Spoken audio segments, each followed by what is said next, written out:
flooding, raw sewage pouring out of the ground, sex crimes, drunk drivers, thugs on loose, criminal mob boss-like behavior on the part of the powers that be.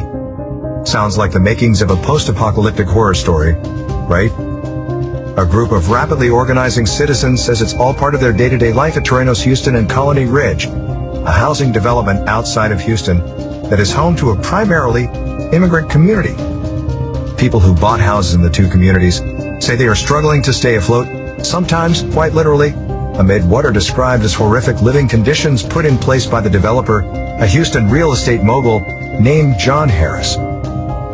They are now banding together to bring awareness to a myriad of problems plaguing these largely Latino communities.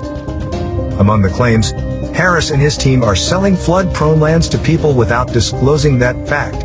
In fact, the company does not disclose the flooding issues anywhere during their sales process, citizens claim.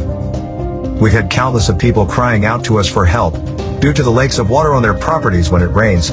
People tell us. They also told us our land was in a no-flood zone, and when the first rain arrived, our land looked like a pool. We've also heard. When it rains, my ditches flood. And even when it doesn't rain, it always has pooled water. And yet another. They told me it doesn't flood, and that's a lie. Half of my land looks like a lagoon, and I've added like 20 truckloads of dirt, and it still floods.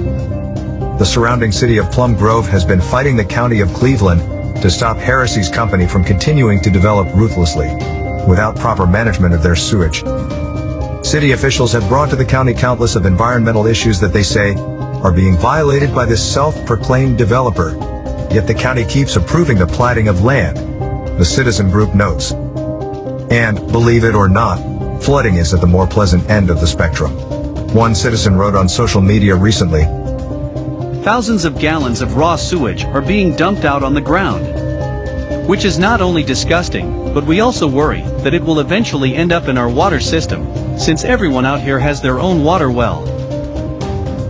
Multiple sources have told us the company stalks and intimidates anyone who complains at the conditions, Scientology style. We've also had sources tell us that because people from this company believe in Santeria, it is a common practice for them to throw dead animals at people's yards and perform rituals against them. It is their belief that spirits are going to help them stop opposition. Now it's starting to sound like something from Midnight in the Garden of Good and Evil, but in this case, it's more like Midnight in the Garbage Dump of Good and Evil. Citizens say they feel like they have a good case against John Harris and company. Because among many other things, real estate law in Texas was modified after Hurricane Harvey to state that sellers must disclose if the property they are selling floods, has flooded, or is in a flood zone. This is a grassroots effort to help educate the public, and at least prevent future damage. Explains one of the organizers. We need this to stop, and we are hoping to involve the federal government and the media so that action is taken that prevents this from happening ever again. On behalf of all the families impacted by this wrongdoing, and those who may be impacted by this in the future, we are demanding that this stops now.